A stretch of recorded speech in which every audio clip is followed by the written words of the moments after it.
நாம் துதியை குறித்து பார்த்து கொண்டு வருகிறோம். எல்லாவற்றையும் தேவன் எனக்கு ஏற்கனவே சிலுவையிலே செய்து முடித்து விட்டார். அப்படி இருக்கும் பொழுது நான் ஒன்றை தேவனிடத்திலே கேட்கும் பொழுது செய்து முடித்ததை நான் எப்படி கேட்பேன்? கர்த்தர் ஒன்றை எனக்கு செய்ய போகிறார், இது தேவன் இனிமேலே தான் எனக்கு செய்ய போகிறார் என்றால் நாம் ஒரு விதமாக தேவனிடத்திலே கேட்கலாம். ஒரு காரியத்தை தேவன் நமக்கு செய்து முடித்தார் என்றால் நாம் எப்படி கேட்க வேண்டும்? முதலாவது, ஆண்டவரே நீங்கள் எனக்கு செய்து முடித்த காரியத்தை வெளிப்படுத்தும். வேத வசனம் நமக்கு எதற்கு கொடுக்கப்பட்டிருக்கிறது?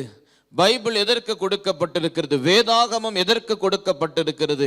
ஆண்டவரும் இரட்சகருமாகிய இயேசு கிறிஸ்து செய்தவைகள் அனைத்தையும் இங்கே எழுதப்பட்டிருக்கிறது.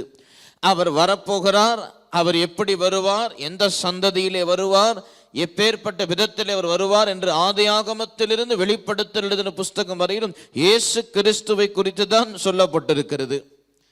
இப்படி ஒரு சப்ஜெக்டே இருக்கு பாருங்க. Christ in Genesis, Christ in Exodus, Christ in Numbers, Christ in Leviticus, Christ in Deuteronomy, Christ in Joshua, Christ in Judges, Christ in 1 Samuel, 2 Samuel, 1 Chronicles, 2 Chronicles. அப்படி Christ across the Bible 66 books in the Bible கிறிஸ்து இருக்கிறார். அல்லேலூயா. முதல் 37 புஸ்தகங்கள் பழைய ஏற்பாட்டு என்று சொல்லுகிறோம். அது பிரிப்பரேஷன். அடுத்த 27 அதிகாரங்கள் புதிய ஏற்பாட்டு என்று சொல்லுகிறோம். அங்கே கிறிஸ்து வந்து நடந்து என்ன காரியத்தை செய்தார், பிறகு அவர் பரமேனிட பிறகு சீஷர்கள் மூலமா என்ன நடந்து கொண்டிருக்கிறது, இன்றைக்கு நாமும் அவர்களுடைய சந்ததியிலே அவர்களுடைய பின் வந்து கொண்டிருக்கிறோம். அல்லேலூயா. அவர்களோடு தொடர்ந்து நாம் ஓடிக்கொண்டிருக்கிறோம். அப்போ எல்லாமே கிறிஸ்துவை பற்றி தான். அப்ப இந்த வேதாகமம் ஏதோ வந்துட்டு உங்க கரங்களிலே வீணாக இருக்கிற ஒரு புஸ்தகம் அல்ல. இந்த வேதாகமம் உங்களுடைய கரத்தில் இருக்கிற ஒரு மெய்யான ஒரு பொக்கிஷம், மெய்யான ஒரு ஆசீர்வாதம், மெய்யான ஒரு தேவனுடைய திட்டங்கள், தேவனுடைய ரகசியங்கள், தேவனுடைய வெளிப்படையான ஆசீர்வாதங்கள் நிறைந்த ஒரு புஸ்தகம். அப்ப இந்த வேதத்தை வாசிக்கும் பொழுது கிறிஸ்து இயேசு எதற்கு வந்தார், என்னவெல்லாம் செய்து முடித்து விட்டார் என்பதை நாம் புரிந்து கொள்ளலாம். அப்ப நாம் புரிந்து கொள்ளுவோமானால் நம்முடைய ஜெபம் எப்படி இருக்கும் என்றால், ஜெபம் துதியாக இருக்கும். அல்லேலூயா. நாம் தேவனை பார்த்து ஒரு காரியத்தை நாம் சொல்லுவோம், ஆண்டவரே எனக்காக எல்லாவற்றையும் நீர் செய்து முடித்து விட்டீரே, அதற்காக நான் உம்மை ஸ்தோத்தரிக்கிறேன். அல்லேலூயா. நான் துதிக்கிற வேளையிலே தேவன் எனக்காக செய்து முடித்த எல்லா காரியத்தை நான் சுதந்தரித்துக் கொள்ளுகிறேன். ஆமென். நான் துதிக்கிற வேளையிலே கர்த்தர் செய்து முடித்ததை நான் எடுத்துக் கொள்ளுகிறேன். அதுதான் துதியில் இருக்கிற ஒரு மகிமை. கர்த்தர் செய்ததை நீங்கள் எடுத்துக் கொள்ளுவதற்கு நாம் தேவன் என்ன பண்றோம்? துதிக்கிற வேளையில அவர் செய்ததை நான் எடுத்துக் கொள்ளுகிறேன்.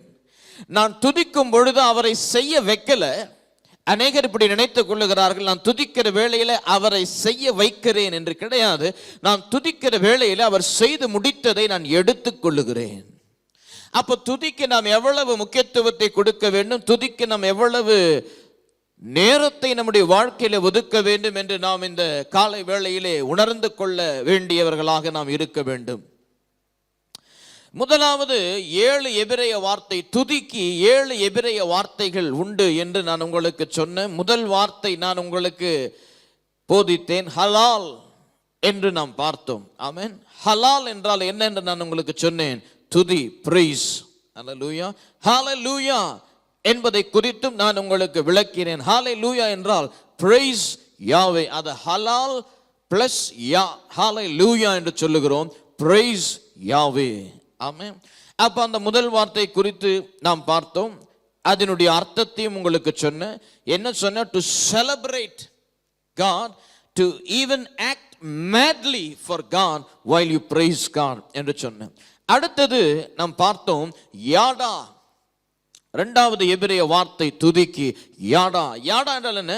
To use the hand. உன் கரத்தை பயன்படுத்தி, உன் கரத்தை நீட்டி நீ தேவனை என்ன பண்ணணும்? ஆராதிக்க வேண்டும். தேவனை என்ன பண்ணணும்? தொழுது கொள்ள வேண்டும். தேவன் என்ன பண்ணணும்? விண்ணப்பங்களை ஏறெடுக்க வேண்டும். உன் கரத்தை கீழே வைத்தல்ல, உன் கரத்தை வானங்களுக்கு நேராக உயர்த்தி நீ என்ன பண்ணணும்? தேவனை ஆராதிக்கணும், தொழுது கொள்ளணும், விண்ணப்பிக்கணும். அதுதான் துதியினுடைய இரண்டாம் எபிரேய வார்த்தை யாடா. எப்படி நீ துதிக்கணும் தேவனை நான் சொல்லி கொடுத்தேன் பாருங்க. இன்டென்சிவ்லி உங்கள் தேவனை நீங்க எப்படி துதிக்கணும்? இன்டென்ஸா துதிக்கணும். அல்லேலூயா. அதை நாம் கடந்த வாரம் பார்த்தோம். இந்த வாரம் நாம் பார்க்க போகிற மூன்றாவது வார்த்தை, அல்லேலூயா, ரொம்ப அற்புதமான வார்த்தை. இந்த மூன்றாவது வார்த்தை டோடா. டோடா என்று சொல்லுகிறார்கள். TOWDAH, டோடா. இந்த வார்த்தைக்கு அர்த்தம் என்ன என்று நாம் பார்ப்போம் என்றால், it is very similar to yada. யாதாவுக்கும் டோடாவுக்கும் ரொம்ப ஒரு டிஃபரன்ஸ் கிடையாது, ரெண்டுமே ரொம்ப similar. is used more specifically என்று சொல்லுகிறார்கள். என்ன, எப்படி சிமிலர்? யாதாவும் தோடாவும் எப்படி சிமிலர் என்றால், இதுவும் the extension of hand in adoration. தோடா கூட என்ன சொல்லுகிறார்கள் என்றால், யாடா இப்படி கரத்தை கொண்டு நாம் தேவனை ஆராதிக்கிறோம் இன்டென்சிவாக. இங்கே தோடால என்ன சொல்லுகிறார்கள் என்றால், an extension of hand in adoration. தேவனை மெய்மறந்து உங்கள் கரங்களை உயர்த்தி ஆராதிப்பது. அல்லேலூயா. இன்டென்ஸ் வர்ஷிப், கரங்களை உயர்த்தி நாம் தேவனிடத்தில் விண்ணப்பிப்பது. அப்பொழுது தேவன் நமக்கு யுத்தத்திலும் வெற்றி கொடுப்பார் என்றுதான் பார்த்தோம் யாதாவிலே. Todah an extension of hand in adoration. அடுத்தது a statement of affirmation. அல்லேலூயா. கோயரை நீங்கள் பார்த்திருப்பீர்களா? கோயர் ஆஃப் வர்ஷிப்பர்ஸ் இதையும் சொல்லியிருக்கிறார்கள். டோடா என்றால் it is a sacrifice of praise which a choir of worshippers do unto the Lord. choir of worshippers நீங்க பார்த்திருக்கீங்களா? choirல நிறைய சில ஆலயங்களிலே நீங்கள் பார்க்கலாம் பாருங்க. வெளி தேசங்களிலே நிறைய பேர் நூற்றுக்கணக்கானோர் பின்பதாக நின்று கொண்டு அவர்கள் கரங்களை உயர்த்தி தேவனை அடோரேட் பண்ணுவார்கள். அல்லேலூயா. தேவனை அவர்கள் துதிப்பார்கள். மெய்மறந்து அவர்கள் தேவனை என்ன பண்ணுவார்கள்? தேவனை துதிப்பார்கள். அல்லேலூயா. அப்ப இன்றைக்கு நீங்கள் என்ன பண்ணணும்? டோடா பண்ணணும். டோடா என்றால் என்ன? உங்கள் கரத்தை உயர்த்தி நீங்கள் தேவனை அடோர் செய்ய வேண்டும். ஹல்லேலூயா. உங்கள் கரத்தை உயர்த்தி தேவனுக்கு நீங்கள் என்ன பண்ணணும்? துதி பலிகளை ஏறெடுக்க வேண்டும். sacrifice of praise.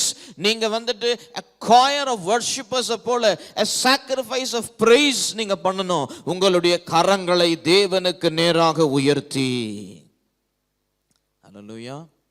இந்த டோடா என்ற வார்த்தை ஒரு சில வசனங்களிலே பயன்படுத்தி இருக்கிறார்கள். அதை நான் உங்களுக்கு காண்பிக்கிற சங்கீதம் 104 பாருங்க.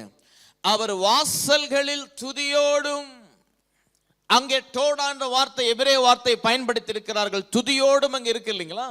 அந்த துதியோடும் என்ற இடத்திலே டோடா என்று சொல்லியிருக்கிறார்கள். அவர் பிரகாரங்களில் புகழ்ச்சியோடும் பிரவேசித்து அவரை துதித்து அவருடைய நாமத்தை ஸ்தோத்திரியுங்கள். கர்த்தருடைய வாசல்களுக்குள் நீங்கள் கடந்து செல்லும் பொழுது நீங்கள் எப்படி கடந்து செல்ல வேண்டுமானால், டோடா என்று அங்கே போடப்பட்டிருக்கிறது. கரங்களை உயர்த்தி நீங்கள் உங்கள் தேவனை அடோரேஷன் அந்த முறையிலே நீங்கள் தேவனுடைய என்ன பண்ணணும்? வாசஸ்தலங்களுக்குள்ளாக செல்ல வேண்டும். அல்லேலூயா. நிறைய பேர் தேவனுடைய வாசல்களுக்குள்ளாக செல்லுகிற வேளையிலே நிறைய பேருக்கு ஒரு புலம்பல் இருக்கும், ஒரு கண்ணீர் இருக்கும், இல்ல ஒரு கஷ்டம் இருக்கும், ஒரு வேதனை இருக்கும்.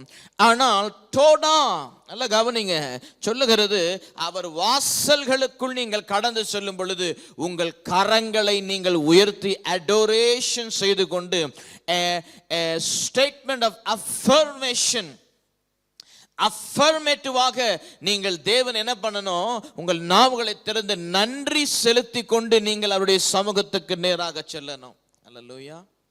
ஒரு காரியத்தை நாம் நன்றாய் விளங்கிக் கொள்ளணும் பாருங்க. இங்கே டோடாவில் இப்படியாக சொல்லுகிறார்கள், ஒரு காரியம் பெற்றுக்கொண்டாலும் சரி, ஒரு காரியம் பெற்றுக்கொள்ளவில்லை என்றாலும் சரி, நீங்கள் தேவன் என்ன பண்ணணும்? துதிக்க வேண்டும். அதுதான் டோடாவுடைய சம்மரி. அதாவது ரொம்ப முக்கியமான ஒரு பகுதி நீங்க புரிந்து கொள்ளணும்னா இதுதான். என்ன சொல்லுகிறார்கள்? It is used for thanking God.